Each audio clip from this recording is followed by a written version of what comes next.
permeated the air. It was as if the stones themselves echoed distant mysteries. Despite its seasoned grandeur, an uncertainty tinged the air, ticking faintly against the smoldering hearth. Connor directed them through a hurried exploration, painting pictures of courtly intrigue with his words. The charmed group was shown spiral staircases that wound up into drafty towers, echo-laden corridors, and portraits of long-past occupants, faces trapped in regal stares that sometimes felt uncannily alive.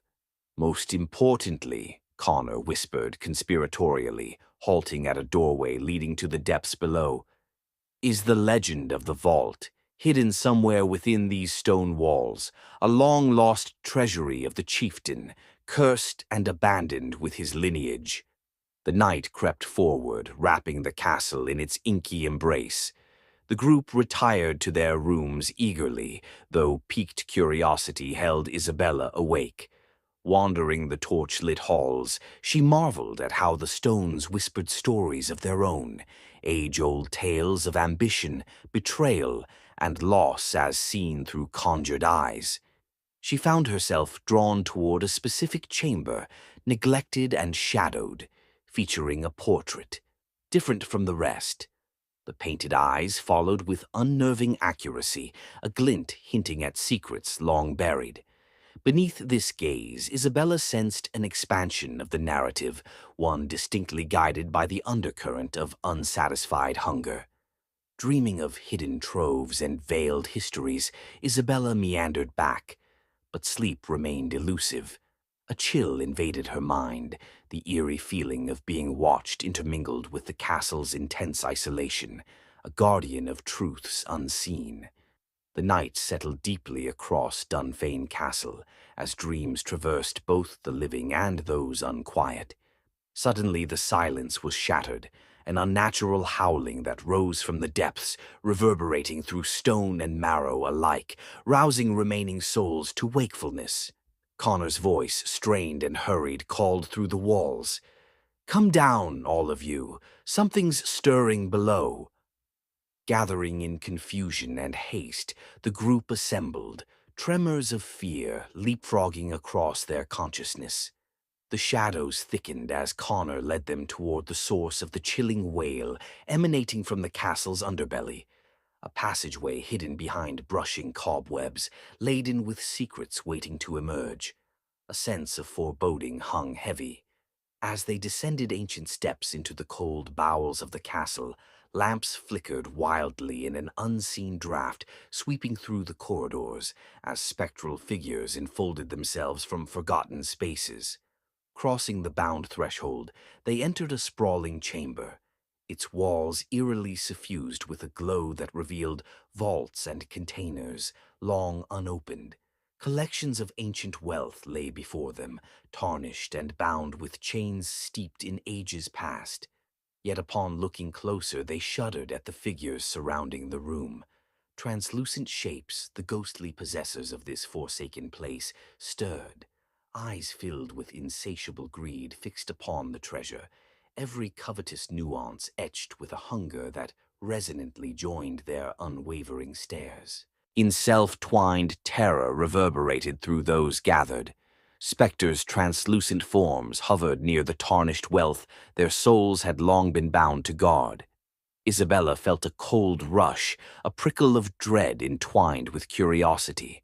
Their ghostly visages, twisted in eternal greed and longing, were alarmingly articulate, each movement a dialogue between the living and the departed, calling silently for reclamation. Every ghostly eye seemed locked on the group, particularly Isabella, as if seeing her not merely as an intruder, but as a potential savior. She caught the eye of the chieftain, a hollow gaze that communicated a depth of lifetimes, lost yet beseeching redemption. Though she trembled under their scrutiny, Isabella felt clarity blossom within her, a realization born of whispers that tides had shifted, and she was the key. The air grew thick with anticipation, a hypnotic symphony pulling at Isabella's consciousness. The tourists clung together, eyes wide, breaths quickened by the spectral drama unfolding. Connor, though pale, held a fervent light in his eyes, daring to believe in folklore truth given flesh. Isabella, heart pounding, stepped forward, courage woven from desperation and resolve. Her voice echoed in the chamber, encompassing more strength than felt. "What do you desire? Why linger bound to this place?" The chieftain's visage flickered as he spoke, voice like rustling leaves, carrying the gravity of ancestral tones. "Greed chained us here. Lust for gold consumed our end, leaving us guardians of echoes. You, daring to ask and listen, might help us find release, a key to unshackle eternal watch." His words sparked understanding, a cursed cycle driven by avarice, needing the selflessness of the living. The treasure pulsed with binding force. Isabella recalled tales of cursed wealth, binding coveters to doom, a lesson in folly. In that moment, Isabella's fear gave way to determination. She had to exchange avarice for redemption, aiding spirits in relinquishing wealth. "Is there a way to free you?" Isabella pressed, stepping closer, the group observing with bated breath. "Yes," the chieftain replied, spectral form stabilizing, hope cresting. "A pledge, manifest through goodwill and action, gifted to the living, restoring balance disrupted by greed must be honored. Let the vault's wealth serve people, breathing life into community." Isabella nodded, feeling a righteous ceremony within her thoughts, emboldening spirit. She turned to fellow tourists, voice imbued with vulnerability and mission strength. "We can help them move on. This treasure can aid the living, revitalize Eldridge, honor legacy, and write a new chapter." Whispers turned to nods as potential for newfound purpose was realized. Envisioning Eldridge rejuvenation, they accepted their extraordinary part in a tale. Initially skeptical, tourists saw doubts transform into resolve, transcending mere spectatorship. As they began cataloging and organizing treasure for town benefit, each gesture weighed in the spiritual realm. The chieftain's kin shimmered with each act, unraveling from greed. Energy that once anchored now sparked connections, erasing chains of desire. As moonlit hours passed, tangible became ephemeral. Morning's light softly broke through openings, casting onto dissipating forms, a cascade of unity freed beyond mortality. Liberated from earthly ties, ghosts nodded gratitude to Isabella and group, dispersing like mist with dawn's kiss, lifting a film from the world, revealing life's vibrancy, air alive with new energy. Radiance filled the chamber. Isabella understood she joined something larger, a guardian stepping into history, completing her story amid vibrant past lives, liberated by shared purpose. Unified joy swept through Dunfane Castle as spectral release became tangible, a promise honored and renewed. The cycle of avarice broke, gifting rebirth tales through stones set free. Outside, air crackled with rain and redemption. A chorus of newfound affinity rose through Eldridge, echoing truth across hills. Harmony abides. As they left the castle, Isabella felt peace, knowing Spirit's release brought prosperity and solidarity. Starlight graced with wisdom, an enduring testament to courage, understanding, trust. Gentle wind whispered tales to stones, celebrating legacies embraced by life-giving hands. Though past's echoes lingered with redemption's embrace, Isabella knew she and companions secured a sanctuary within legend. Eldridge stood renewed by eternal fidelity, a victorious end to greed. In its wake rose a song, a requiem and renewal, a story for generations, binding people and spirits beyond time. Ethan Blake had always been captivated by the allure of the abandoned, of places where echoes of the past lingered long after humanity had departed. An intrepid traveler from Washington, Ethan made it his life's mission to explore sites steeped in history, where the heavy hands of time and tragedy left their marks. His exploits, captured vividly on social media, had taken him from the eerie ghost towns of the Wild West to the decaying charm of forgotten factories. Yet none captured the essence of what he sought like Chernobyl did. A modern-day Atlantis swallowed not by waves, but by radiation and regrowth. Ever since the meltdown in 1986, Chernobyl had transformed from a site of great loss to one of mysterious allure, drawing curiosity seekers like moths to a flame. Ethan arrived in the ghostly town of Pripyat in winter, the morning crisp, the air biting. A thick layer of snow covered the ground, masking the scars of the past beneath a serene white shroud.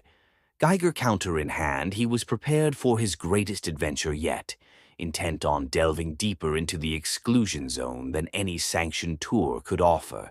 As Ethan ventured through the deserted streets, the iconic Ferris wheel loomed in the distance, its rusting frame a skeletal silhouette against the pale sky. The scene was haunting in its serenity, a snapshot of a life abruptly interrupted. He wandered down Lenin Avenue, past the dilapidated swimming pools, the overgrown soccer fields, all eerily silent under nature's inexorable reclamation. While navigating this frozen tableau, Ethan noticed a narrow passageway veering away from the main route, barely discernible beneath the snow and creeping vines, an invitation from the past. Ignoring a flicker of unease, he followed it deep into the woods, the path becoming less distinct with each step. Around him, the forest whispered, a cacophony of unseen life hidden beneath the blanket of white, until finally it opened into a clearing dominated by an imposing concrete watchtower.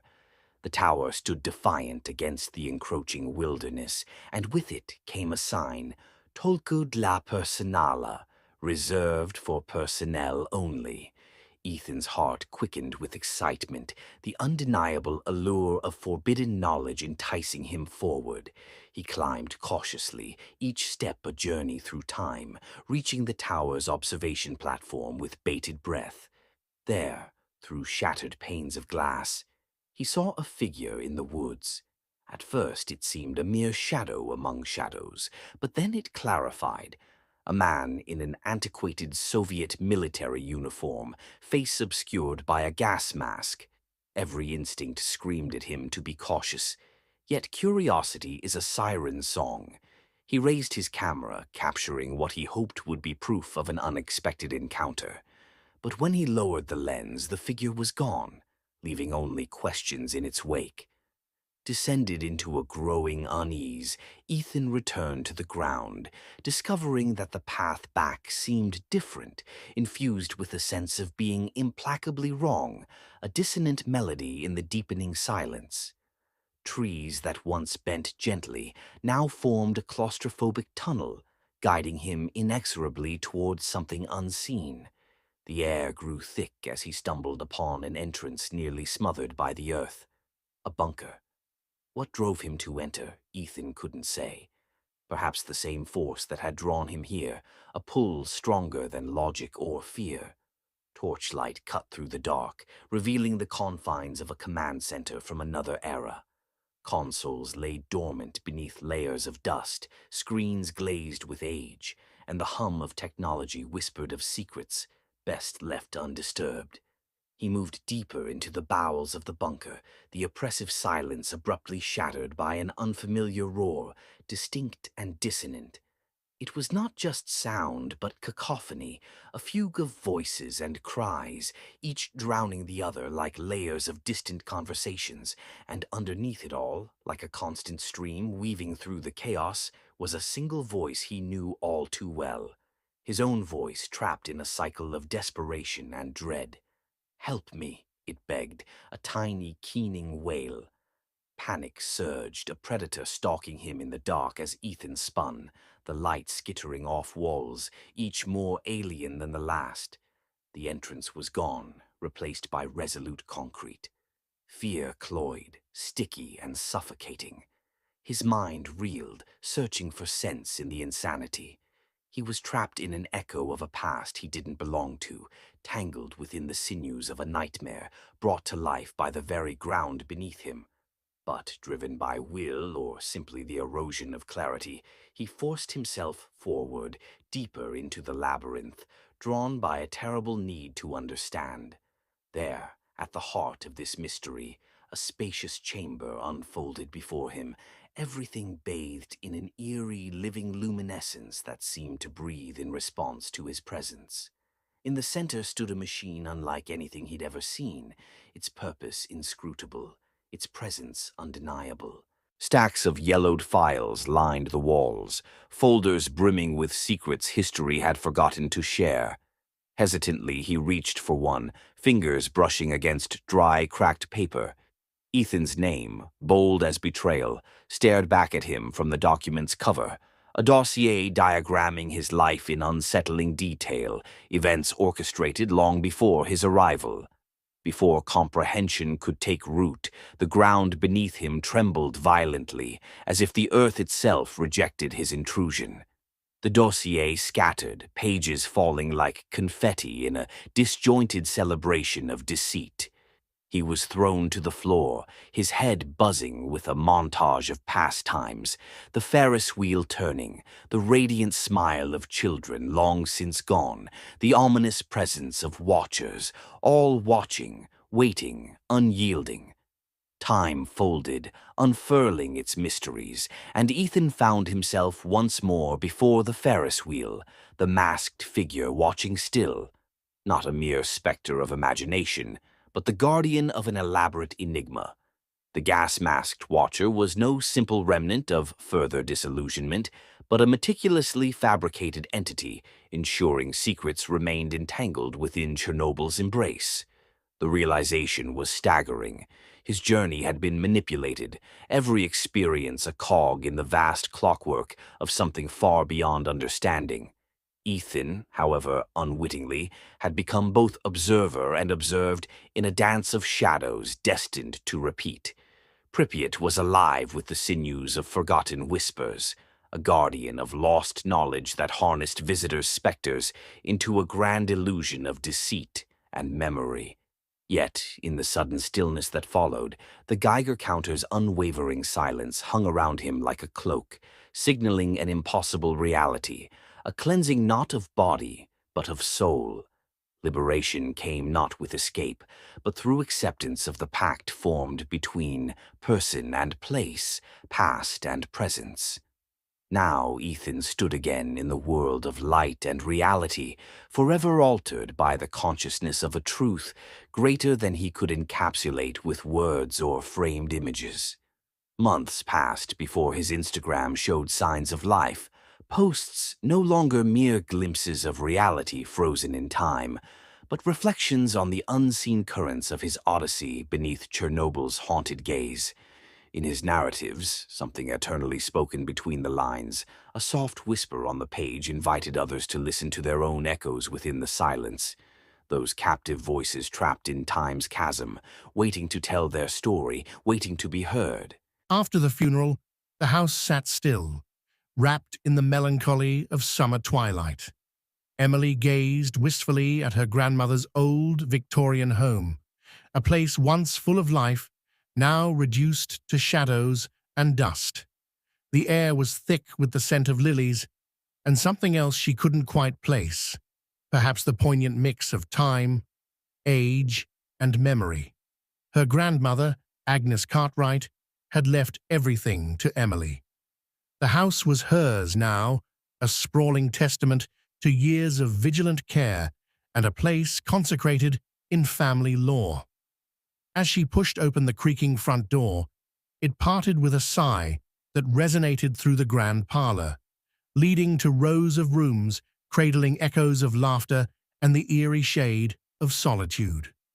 The lawyer had mentioned one specific area in the will, a room on the second floor, locked since Agnes's passing. It contained what her grandmother had referred to as the collection. In the folds of memory, Emily recalled whispered conversations about a passion that bordered on obsession. Intrigued and a bit apprehensive, She ascended the spiral staircase that stretched under an ornate chandelier hanging above, like a frozen glow of moonlight.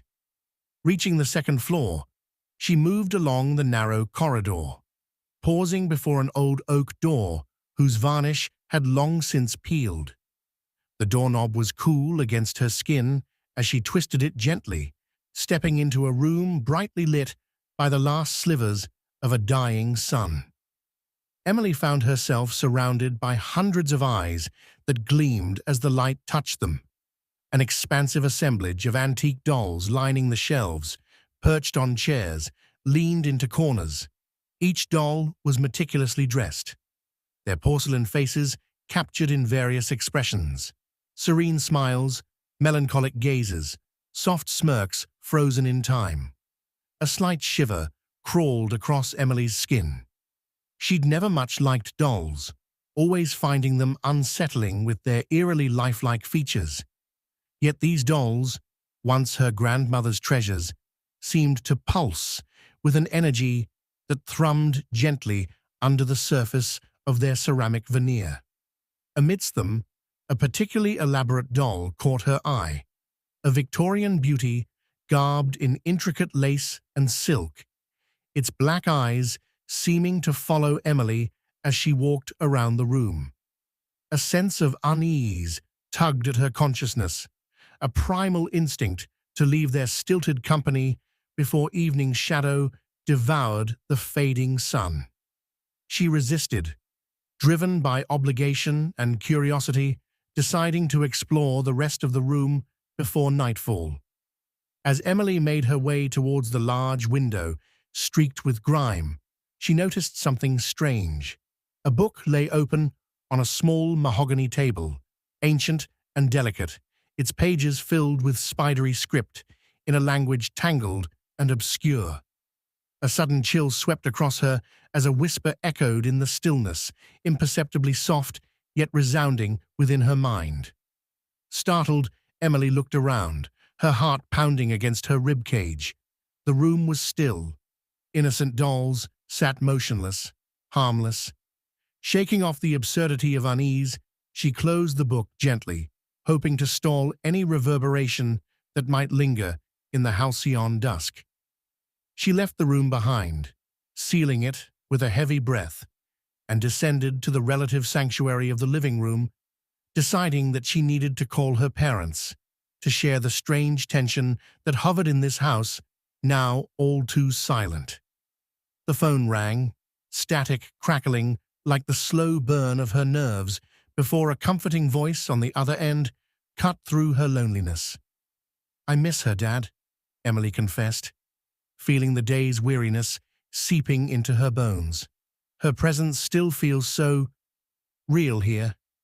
He consoled her with gentle words, reminding her of their love and the legacy of her grandmother's passion that now carried into her keep. Emily took comfort in the thought, yet the compelling darkness upstairs seemed to grow heavier by the passing hour.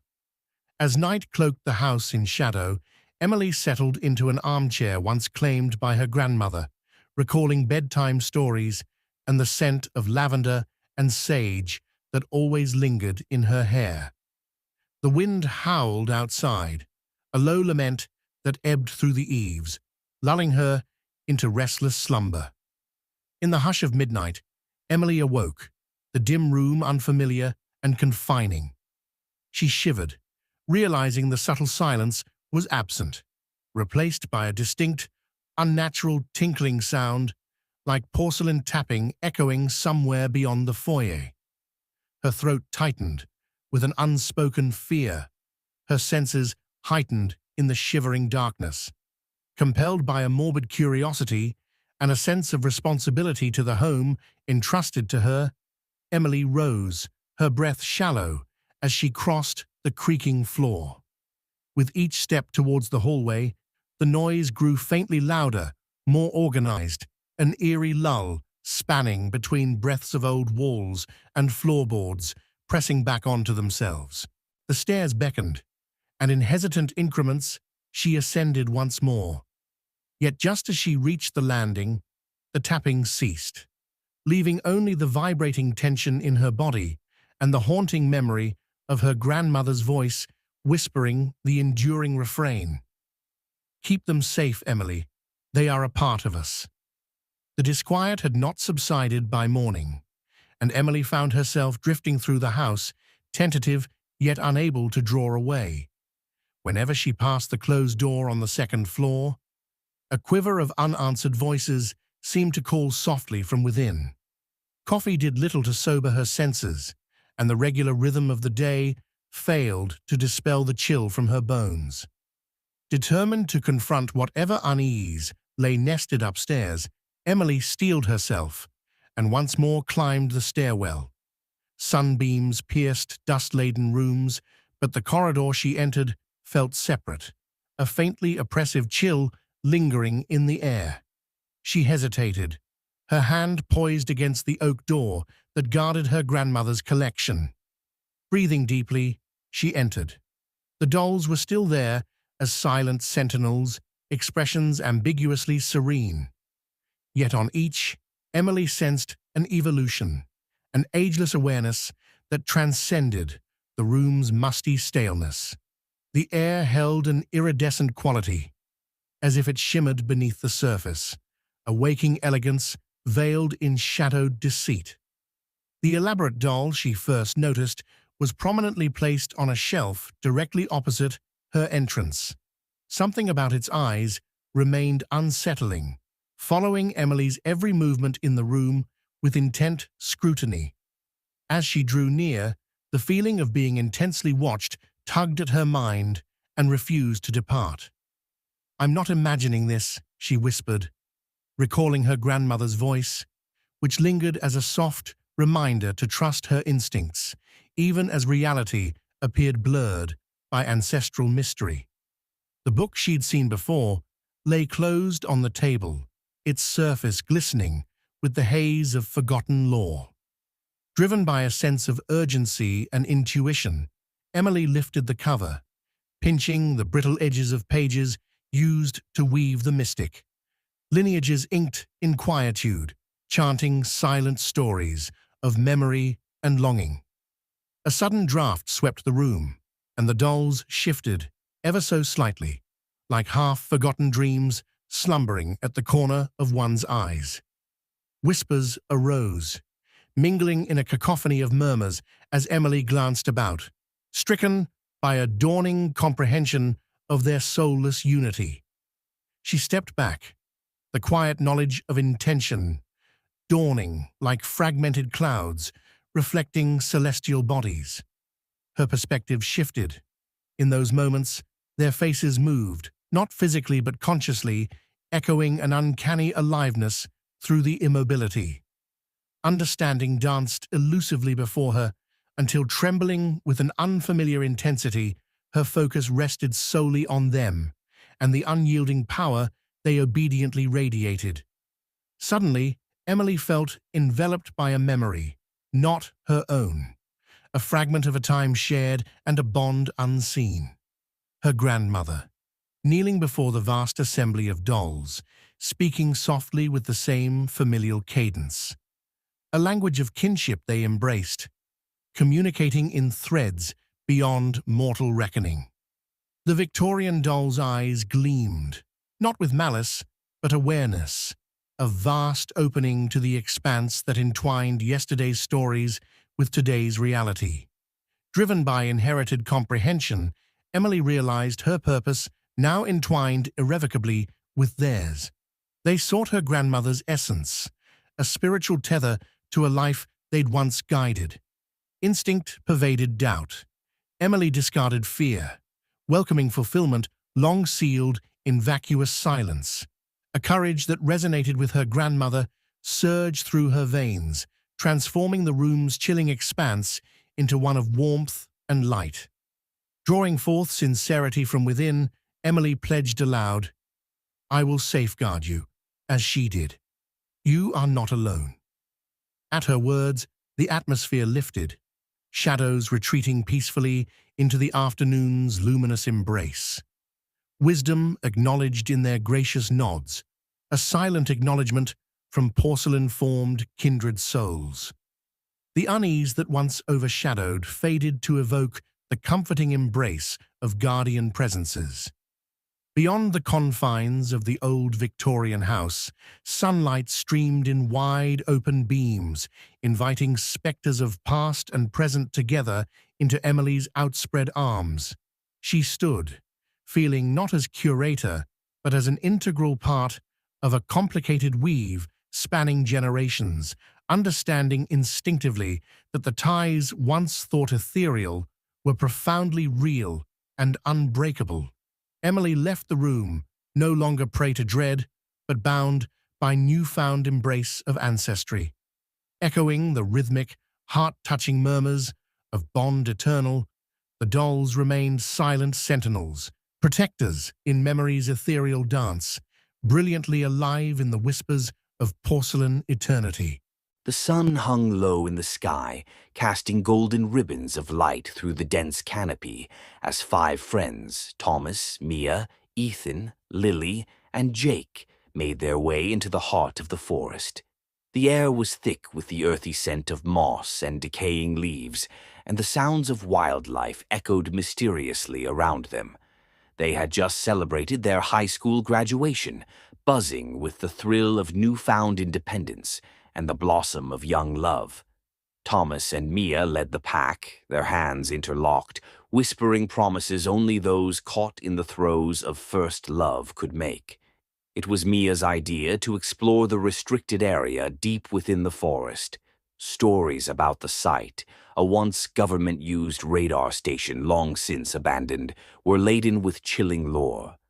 Among the tales spun over campfires was one that stood out, a game that played you instead of the other way around, a sinister version of the innocent childhood game, Scissor, Paper, Rocks. "Are you sure we should be doing this?" Lily asked, adjusting her backpack nervously as they reached the rusted gate, marking the boundary into the forbidden zone. Her voice trembled slightly, masking a deeper-seated fear of the unknown. "Oh, come on, it's just a game," Ethan replied, his tone more confident than he felt inside. "Besides, it's probably some urban legend to keep kids like us out." His chuckle was nervous, trying to convince himself as much as Lily. The group squeezed through a gap in the fence, its metal jaws wiped clean by decades of rust and neglect. Scratches of old "Keep Out" signs dangled precariously, their warnings long forgotten. Venturing deeper, the air seemed to grow colder despite the residual warmth of the day. The path was treacherous, roots snaking across the trail like skeletal fingers reaching out to snare the unwary.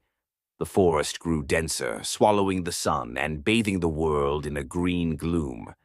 They stumbled upon a clearing where wildflowers grew in unruly clusters around the dilapidated structure. The radar dish, toppled and encrusted with vines, lay like a dead giant. Close by, someone had erected a stone circle embedded in the earth, with cryptic symbols carved into its surface, an altar to the mysterious game. The atmosphere was eerie, as if the very ground hummed with unsung energy. "I dare you all to play," Jake announced, his bravado masking the chill running up his spine. A dim light flickered in his eyes, 1 part excitement, 2 parts fear. The prospect of challenging the legend thrilled him, yet the chilling environment gnawed gently at the edges of his courage. With hesitant agreement, the 5 friends circled the stones and clasped their hands. The rules, found etched upon a nearby plaque, half buried under leaves, were simple yet woven with ominous undertones. To play the game, players must call out their choice simultaneously. But be warned, playing sometimes came with unforeseen consequences. As they chanted, the sky roiled with clouds, casting the clearing into an early dusk. The trees cast long, stretching shadows that seemed to dance with an otherworldly animation. The forest seemed to hold its breath, an uncanny silence settling over the landscape. Shadows lengthened, rising and twisting like living things among the trees, watching, waiting. "Scissor, paper, rocks!" they shouted into the twilight. An unexpected wind rushed through the clearing, extinguishing the remaining daylight. The force of it was as if 1,000 whispers collided, creating a symphony of sound that echoed through the clearing. A silence fell, heavy, absolute, pregnant with possibilities and dread. The winner, Ethan with paper, smirked in the dimness. "See? Nothing to it." But his laughter was cut short as the earth trembled beneath their feet. The symbols on the rocks glowed with an eerie luminescence, pulsating rhythmically as if in time with a heartbeat deep below the earth. And then, nothing. Only the calls of distant night birds echoed through the trees. The world resumed its deceptive calm. "Probably just a trick of the light," Thomas muttered, though his voice wavered, betraying his unease. Minutes passed, and slowly, unease settled over the friends like mist rising from the forest floor. They decided to leave, assured they'd survived the ordeal unscathed. Yet, as they walked away from the clearing, the woods echoed with a whisper, a distorted refrain murmuring the game's choices. The deeper they went into the forest, the stronger the feeling that they were not alone. The path out was different, twisted impossibly as if the forest itself conspired to keep its secrets hidden. Mia glanced about, realizing with growing panic that they were lost. The trees, once familiar, now seemed to conspire against them, branches nodding into sinister shapes as they blocked the sky. Noises followed them, cracking twigs, distant rustles. It felt as if unseen eyes watched their every move. When they finally paused to regroup, Jake counted heads, a look of confusion and horror washing over his face. "Where's Ethan?" His voice cracked, a mere whisper swallowed by the forest. The friends looked around frantically, calling his name, but their voices fell flat, eaten by the unnatural quiet. Shadows moved silently at the corners of their eyes. In the encroaching darkness, a shadow emerged. It was Ethan, but something had changed. His stance and eyes were vacant, hollow of the life they once brimmed with. "Ethan," Lily stammered, reaching out tentatively. Her hand almost touched him when the air around him seemed to shift. He opened his mouth, but instead of words, a cacophony of cries emanated, a language of anguish and despair. His form shifted, flickering between reality and some other terrifying form. The forest around them trembled anew, the trees seemingly alive with ancient breath and terrible knowing. Realization set in. Whatever specter controlled the game had claimed Ethan. The shadows themselves seemed to clutch at the remaining friends, tendrils weaving through the air with a life of their own. An oppressive pressure squeezed the air around them. Retreating, they stumbled back towards the circle, horror enveloping their senses. "We have to finish the game," whispered Mia, the realization dawning that the rules needed fulfilling for release. Her words were a lifeline, fragile yet the only course they knew to take. Desperation fueled them as they recreated the circle, hands clasped once more. With shaking voices, they repeated the chant. "Scissor, paper, rocks!" Scissors claimed victory. Shadows enveloped Lily, her scream fatally brief as the forest consumed her. There was no grandeur in their loss, only cold, indifferent finality. The forest was impassive, systematically reclaiming its due. Thomas, Mia, and Jake were paralyzed with terror, barely grasping the dawning realization. The game sought its play to completion, claiming its contestants unless severed by fate's hand. The stone circle pulsed with energy, crackling as reality and myth merged. Ghostly forms shimmered at the edge of the circle, flickering in and out of focus, spectators from another world drawn to this macabre ritual. Mist floated in between them, whispering forgotten secrets. With ragged breath and one last stand, the trio completed the fateful cycle, each praying silently. Time stammered, then halted as their simultaneous cries, "Rocks!" reverberated against the stones. In that instant, the shadows recoiled, and Ethan was released from their malevolent grip. He slumped forward out of the shadow's hold, but forever changed, his eyes bearing witness to horrors untold. The friends collapsed into each other's arms, the clearing now seemingly stripped of its malice. The forest sighed, releasing its hold. With dawn's light creeping through the trees, reality felt fragile, unraveling at the edges of sanity. Their collective breaths were harmonized by an unspoken bond of survival and loss. They rose, unable to fully comprehend the passage of time, their hearts still racing from the onslaught of the supernatural. The path out, once treacherous, was clear, as if the woods themselves were eager to be rid of them. Emerging from the forest, the sunrise greeted them, timid and pale, as if it too had weathered the night's trial. The survivors limped into the open, broken by what they endured, knowing the forest would forever whisper of their ill-fated game, a warning to the daring and the foolish alike. Behind them, the stone circle lay quietly, awaiting the return of new voices, new lives drawn into its eternal game, a mosaic of scissor, paper, and rocks. The air was stilled again, the mystical place resuming its guise of indifferent serenity. October's crisp air clung to the neighbourhood as darkness tucked Eldergrove Lane beneath its expansive cloak. The wind danced through brittle leaves, gently persuading them to join its nocturnal symphony. Inside one quaint lantern-lit house, Sarah Dennison settled on her couch with popcorn and a bottle of wine, prepared for her yearly Halloween ritual. A devout horror movie fanatic, Sarah reserved this night to indulge in back-to-back screenings of cinematic scares. Friends often teased her about watching these films alone, especially on Halloween. But she knew the thrill was incomparably sweet when tasted in solitude. The opening credits of The Haunting unfurled across the television, eerie strains threading through her cozy living room like whispered incantations.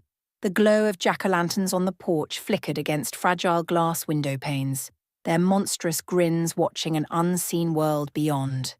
30 minutes into the film, the story's tension mirrored the mounting suspense within the room. Just as unseen terror gripped the characters on screen, Sarah was startled by a sudden, deliberate knock at her door. She paused the film, her heart quickening against the abruptness of the interruption. Surely it was just a late trick-or-treater, she thought, even though it was shortly past 9, a bit late for little ghouls and goblins. Nevertheless, Sarah rose, thankful for the momentary escape from cinematic terror. Peering through the peephole, however, she saw nothing but the soft glow of streetlights misting through the autumn air. Curiosity laced with caution compelled her to crack the front door open, the chain latch securely in place. "Hello?" she called into the night, her breath a thin wisp on the chilled breeze. Silence answered, swallowing her inquiry into the depths of its timeless swirl. Closing the door, she chuckled lightly to herself, a trick of the wind, no doubt. Returning to her seat, Sarah pressed play, allowing herself to be drawn back into the unfolding nightmare on screen. But another knock, identical and deliberate, echoed before the next scene could begin, shaking her composure. Flickering annoyance intertwined with skepticism as she checked the peephole again. Nothing. Intrigued and a touch emboldened by wine's comforting fog, Sarah stepped onto the porch this time, scanning the immediate surroundings. The quiet neighborhood lay unperturbed, a cocoon of stillness under the autumnal night sky. There were no visible specters, no rustling children sneaking treats or tricks. Instinctively retreating inside, her calm slowly unraveling, Sarah wondered if she was falling prey to Halloween's eternal mischief. A strange night summoning strange occurrences. She nestled back into her sanctuary, determined to lose herself in fictional horrors rather than brooding over intangible fears.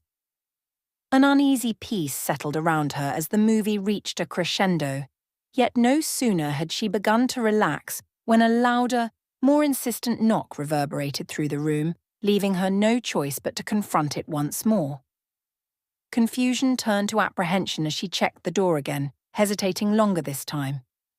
She swung it open, stepping out onto the porch with equal parts caution and irritation. "Someone there," she pressed, trying to mask the tremor in her voice. She heard it then, a soft shuffling movement from behind the frosted bushes bordering the porch. Shadows twisted in the faint glow, transforming mundane shapes into grotesque spectres. "Who's there?" Sarah's voice wobbled. Less a command, more a plea. The bushes rustled lightly, whispering secrets she preferred remained veiled. Then, the moment shattered. From the shadows erupted a figure, diving past her into the house with alarming agility. Sarah stumbled back, heart leaping into her throat as she recoiled from the abrupt invasion. Both her survival instinct and adrenaline merged, pushing her to rush inside. It was her only brother Jake, eyes brimming with mirth, doubled over in laughter that echoed through the space where silence once thrived. "Gotcha!" he wheezed, shoulders rocking with delight, mirroring the childish amusement they shared when they were children. "Oh my God, Jake!" Sarah gasped, fuming yet relieved, hands on her hips, but unable to deny the swell of sibling affection. "You scared me senseless, it's not funny." He composed himself, brushing off her scolding with a jesting grin. "I knocked earlier and no answer. Thought you might be, too absorbed. So, I decided to have some fun." Sarah rolled her eyes, breath easing now the surprise had passed. "Next time, just text instead of playing Phantom," she scolded lightly, heartbeats gradually finding rhythm. Tension released into familial banter. Jake joined her on the couch, invitingly spreading the popcorn bowl between them and sharing in her Halloween tradition. Normalcy reclaimed the room, the earlier terror recast in softer hues as laughter took root. Outside, the wind's low moan continued tracing paths around Eldergrove Lane, wrapping the house in autumn's transient tapestry, unaware of the shifting perceptions within.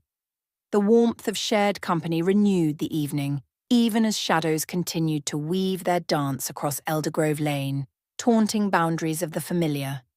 As sibling camaraderie settled over the television's faint glow, Sarah and Jake exchanged musings about legendary horror stories and childhood phobias, entwined in nostalgia. The wind hummed gently like a distant lullaby, coursing through cracks and into the cozy haven. Time passed without distinction until Jake suggested a switch to something lighter. A comedy, perhaps, to dissolve the dark shroud Halloween traditionally draped. Sarah agreed, glad to shift away from tension, her mind still lingering on the earlier fear. Just as Jake fetched his phone to recommend a film, a new knock, bold and intrusive, riddled through the door, a fourth herald, intruding on their laughter. "What, did you order pizza or something?" Sarah quipped to Jake, half expectant. "I didn't, no." Jake shrugged, rising to answer the insistent call. Concern shaded Sarah's amusement, a fraction of the earlier chill creeping back. She trailed behind Jake as he opened the door wide, revealing heavy night pressed against the threshold. No sooner had he blinked at the vacancy when it filled with an enveloping figure, all cloaked in darkness, hulking under the now ebbing streetlight, a ghost of primal terror unequal to any past haunt. Panic drew a stranglehold on her senses. Fight or flight grappled within her instinctive core. Yet Jake, still riding the thrill of surprise, stepped back, unaware of the shadow looming like night birthed from elder tales. The figure moved with horrifying deliberation. Its reach extended and seized Jake with powerful vice-like grips, dragging him from safety, resolving veil to flesh, nightmare to reality. "Jake!" Sarah's scream ripped through the shrouded space, her feet frozen on terror-locked tiles. She lunged to the door, heart racing with desperation. Visible for only portions was something more grotesque than mask or taxidermist art. A conglomeration of stone-grey skin stretched impossibly over elongated bone. She grabbed Jake's arm in futile effort, despair filling her eyes as the creature's immutable resolve pulled him beyond the doorway. Into the quagmire of moon-bathed reality it dragged him swift. Sudden synapses cut through Sarah's frenzied resistance. A spark! She reached with fierce determination, swung the iron lamp from the entrance table and shattered it down. The infernal embrace broke momentarily, enough to pull Jake backwards within security's threshold. It roared then. A haunting guttural noise splintering silence, resonant terror woven into sound. Then, faced with altered equilibrium, it vanished into the night, consumed by the halo's edge. Breath returned to normal slowly when daylight surrendered Eldergrove's horror to memory revised, the night's uncertainty a silent story shared between them. Both siblings sat there absorbing shifting moments. Only then did Sarah's mind align. What had seemed Phantom's prank became the twist revealing external truth. Beyond Door had momentarily been the join point where myth breached reality's fragile shell, something hungering worse than spectres familiar. Evoked logic danced unwelcome to revel colours beneath artifice granted by fear. What haunted wasn't merely chance or thrill faltered in October's delight, it dwelled within shadows woven permanent to spirit. For as daylight broke Halloween's nightmare into slumber, far removed across Eldergrove Lane nestled shadows overseen. Somewhere nearby, heartbeats throbbed louder than time remembered, cocooned amidst atmosphere. The finality resided in perceptive realization, a pledge of awareness, gentle cocooned braced, that somewhere out there, echoing forgotten whispers beyond veils stretched between worlds, the entity still waited discreet and genuine, anticipating what midday presumed safe, eternal. Where I once uncovered one truth transient, another multitude lay upon pathways, unknowns and phantasms twisted scarred, and those misshapen figures waited baited beneath colour's sheen, watching during presence vibrant around cathedral autumn, their call yet incomplete, a skin unbound, misunderstood. In those hours absolved from dream to light, Sarah understood their world found rebirth continually, untamed spectre upon halls beyond known.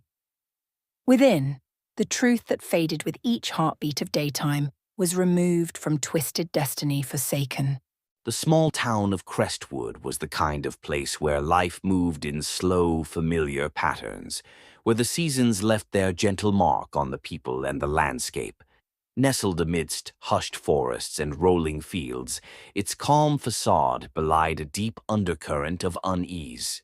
For Crestwood was a town haunted by the memory of a monster whose shadow had long darkened its history, a serial killer known only by the chilling moniker, the Harvest Man. The Harvest Man had terrorized Crestwood years ago, preying upon the unsuspecting in a brutal spree that left 5 people dead and the community scarred. The killer was cunning, eluding capture at every turn, slipping through the fingers of justice like a phantom of malevolence. Disappearances became tragic discoveries, each more horrid than the last, until one day they abruptly ceased. The Harvest Man vanished without a trace, leaving behind only silence and unanswered questions. Generations passed, and the stories, once vivid with horror, dulled to whispers, a part of Crestwood's lore told only to frighten children around campfires. But sometimes the past refuses to stay buried, and legends have a way of clawing back into the light. Cal Weaver had arrived in Crestwood seeking refuge from the cacophony of city life. A writer by trade, he yearned for the quiet contemplation that only isolation could bring. He rented a quaint cabin on the outskirts of town, tucked away at the edge of a dense woodland. There he hoped to find inspiration, or at the very least, a measure of peace to drown out the lingering echoes of his own troubled past. The townsfolk were polite yet distant, their friendliness scraping against an invisible barrier of mistrust reserved for outsiders. Cal didn't mind. He preferred solitude, finding comfort in the company of his thoughts. His days were spent wandering the woods, collecting fragments of stories from the landscape's subtle whispers. It was on such a solitary walk that he stumbled upon an odd mound of stones, carefully arranged in a rough circle deep in the forest. Intrigued, he paused to examine them, running his fingers along the moss-covered surface. The stones seemed unnaturally cold, and Cal felt a chill prickle the back of his neck. As he straightened, he sensed a shift, as though the trees themselves were absorbing his presence. The wind sighed through the branches, carrying a sound that could almost be mistaken for distant, mournful laughter. Troubled, Cal returned to his cabin, where he penned notes with feverish intensity, channeling the day's experience into prose. That night he dreamt of shadowy figures moving through the trees, their faces obscured, their eyes glinting in the moonlight like polished stone. The dreams persisted, growing more vivid with each passing night. Each one brought Cal closer to something intangible. Sometimes he saw a face, sometimes heard a voice, as though the figures were trying to communicate. He awoke each morning with a sense of looming expectation, the weight of it pressing down, ripe with unspoken portent. As the days blended into each other, Cal began to notice subtle changes both within and without. The cabin creaked and groaned at odd hours, as if settling into discontent. Shadows lingered longer than seemed natural, pooling in corners and stretching up walls with strange inertia.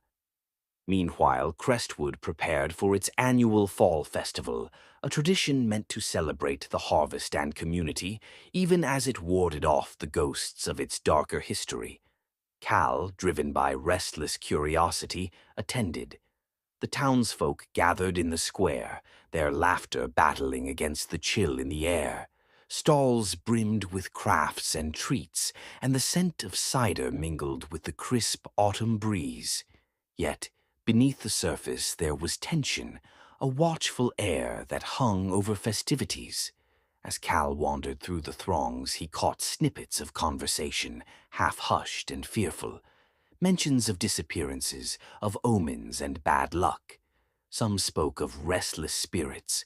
A woman with steel-gray hair and eyes sharp as flint caught Cal's arm, her grip unexpectedly strong. "The forest remembers," she said, her voice a rasp that dug into his bones. "Beware the places where the light doesn't reach." Her words followed Cal into the twilight hours, haunting his steps back to the cabin. That night sleep came fitfully, stealing away in fragmented moments as dreams crowded in. In the darkness his mind's eye conjured the stone circle, now more vivid than before. He could feel the presence of others around him, an audience unseen. Faces swirled out of the void, men and women, faces twisted in expressions caught between rage and sadness. Mouths moved, silent, imploring him. He reached out, compelled to touch, to understand. As his fingers brushed the dream-touched air, a jolt of clarity coursed through him. These were the victims of the harvestmen, and they cried out for justice. Cal awoke, gasping, his skin clammy with sweat. The revelation pulsed within him, a call to action that eclipsed all else. He realized, perhaps naively, that he had not been brought to Crestwood by chance, but by the echoes of the past seeking to right a wrong. Compelled by an inexplicable urgency, Cal delved into the history of the harvestmen with a fervor he hadn't known he possessed. At the local library, he unearthed dusty records and yellowed newspaper clippings. Patterns emerged, woven with threads of malice. Crestwood's seemingly idyllic facade had hidden whispered legends of a killer who vanished, leaving his community broken and adrift. The victims had been seemingly random, yet there was an underlying connection in their solitude, each one an outsider, much like Cal himself. His investigation led him to the old cemetery on Crestwood's edge, a somber site, neglected and silent. There he discovered their graves, marked by simple headstones. Each stone, pocked and worn by time, bore the weight of forgotten sorrow. One grave, however, stood distinctly apart, unmarked and ill-tended, the earth above it unnaturally disturbed. Cal's heart pounded as he stood before it, realizing this wasn't merely a resting place, but a testament to the unanswered screams for justice. Here lay the last known victim, whose body had never been found. Guided by an inexplicable force, Cal returned to the forest as the sun surrendered to the embrace of night. Moonlight filtered through the branches, painting the undergrowth in a spectral glow. The stone circle awaited him, charged with a latent energy that hummed under his skin, resonating with the rhythmic cadence of a forgotten testament. Kneeling before the stones, Cal placed his hands on their unyielding surface, whispering a promise to the woven silence. As if in response, the ground